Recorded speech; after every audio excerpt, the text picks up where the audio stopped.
another really intriguing guest with an intriguing subject. Let's bring on Dr. Crystal Fleming because the book is called. Well, the book tells you right away that it's intriguing. How to Be Less Stupid About Race is the name of the book. I'm chuckling because I'm actually chuckling in kind of a sad way, Dr. Crystal Fleming, and here's why.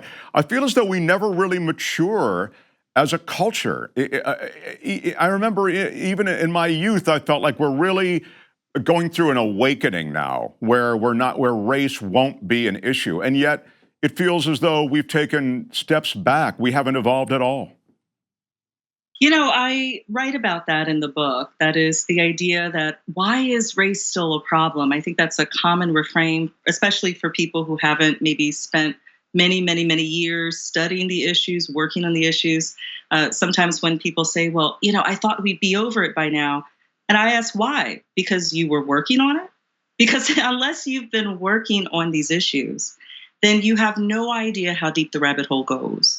And if you have been working on them, if you are an activist, if you are an anti-racist educator, then, I think it becomes pretty evident why we haven't made as much progress as many of us would have hoped. Well, it's interesting because you can look at a couple of things that are happening in politics and draw two different conclusions. And quickly, I'll just give you what they are. One is the voter nullification and the voter suppression that goes on in the South. I mean, that's just storied. It is not changing. It's despicable. It's obscene. And now we're seeing it in all of these higher profile ways because of the nature of elections now, right, in Georgia and Florida and so on. But now let me give you the positive. I'd love for your comments on both, please.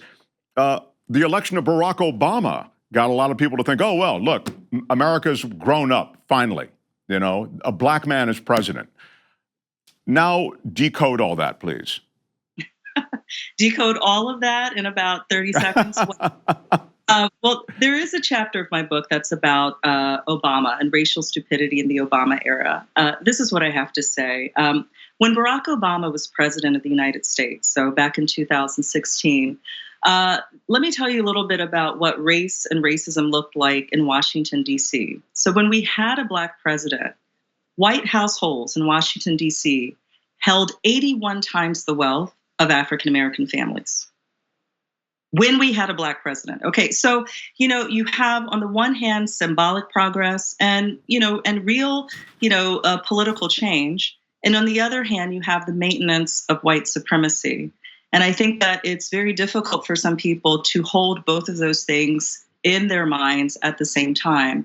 But we have to have that maturity. We have to have that sophistication to account for the realities of our society. So a historian, I'm sure named Ibram Kendi, whose work has been really revelatory around issues of racism. And one of the things he brings attention to is anti-racist change and racist change, or you could think of it in terms of racist progress and anti-racist progress, because both things are happening at the same time. That's very interesting. And, from a political standpoint, Barack Obama was a disappointment, right? And selling out to Wall Street and selling out to all the things that presidents sell out to, all the white presidents that had preceded him.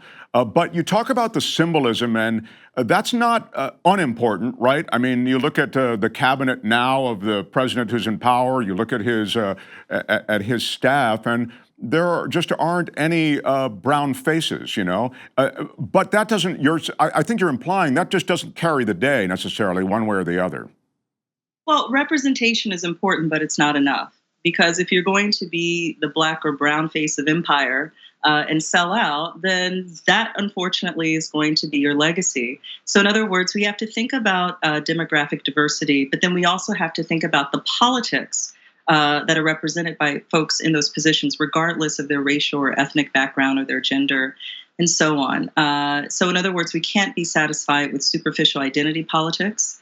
I think that has really been disastrous on the so-called left, thinking that if we just, change the colors of the people in leadership positions, that we necessarily change the politics. And we see that that's simply not the case.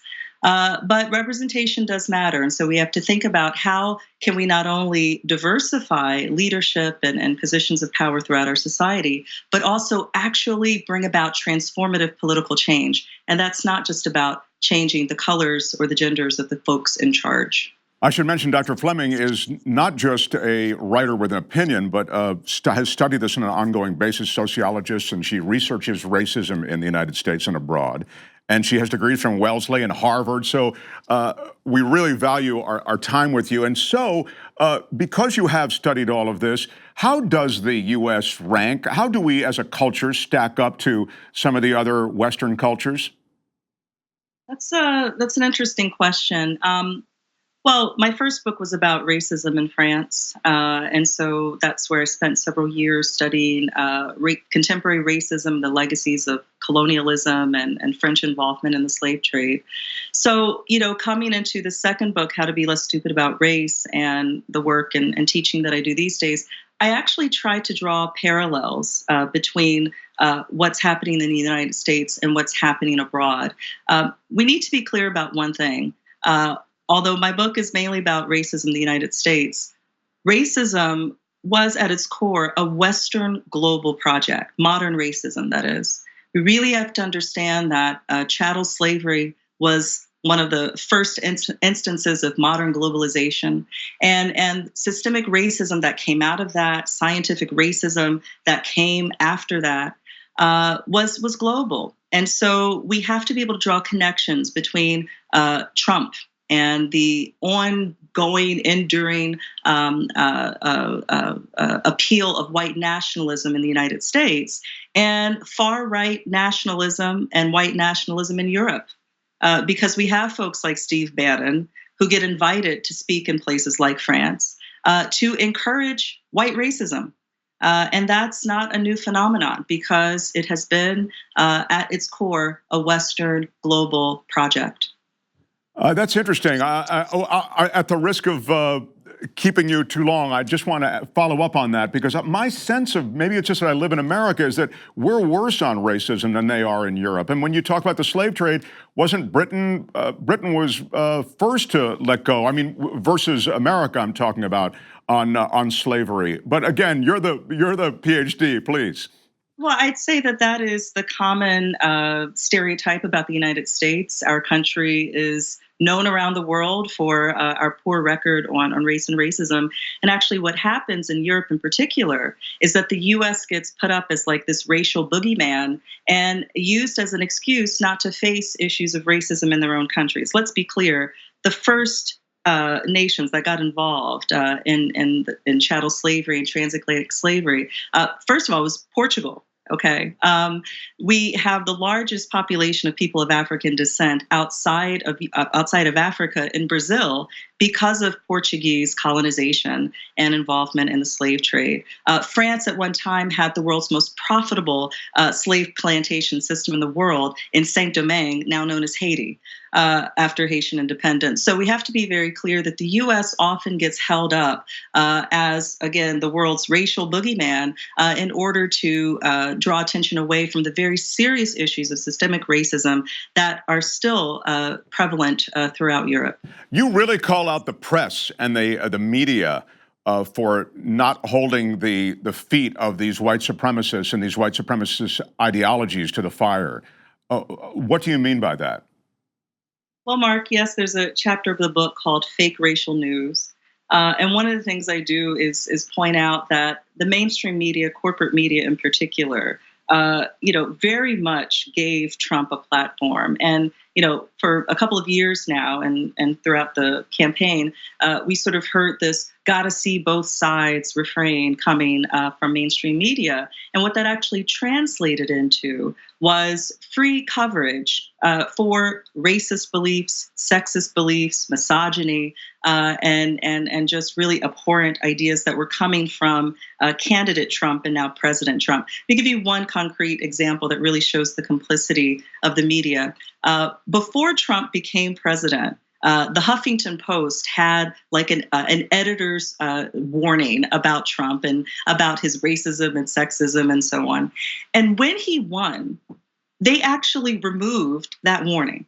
Okay, so it's as if, now he's in power, that doesn't matter. That doesn't make any sense. So the media has a problem with white supremacy because it's part of our society. White supremacy is systemic. One of the things I really point out in the book is that we have this caricature of white supremacy, that it's just white nationalism or the KKK. And it is that too. But we have to understand that white supremacy is really the social, political, and economic dominance of people socially defined as white. And what people are in the positions of decision making in the media? Typically wealthy white men. Okay, so that's white supremacy too. It's not just white nationalists marching. We have to see that when we don't have representation and when we don't have diverse perspectives and transformative politics in newsrooms, in the positions of not just who's editing news and writing the news and reporting, but writing the checks, then we're going to have a problem with white supremacy, not just what's being covered, but actually within the media itself. If you look at the wage scales, that clearly even that is prima facie evidence of this. But I wish we had more time. The book is How to Be Less Stupid About Race, and the author is Dr. Crystal Fleming. And one of the things that I like is it's not all just bad news. You point to the future of young people and actually their ability to change the culture. And maybe when we have you back, we can talk more about that. So not all may be lost for the future. Thank you, Doctor. Thanks for having me. On the go? Don't worry, we got you covered. You can still listen to TYT at our new podcast network. Find us on Apple Podcasts, the Google Play Store, or at tyt.com/podcast.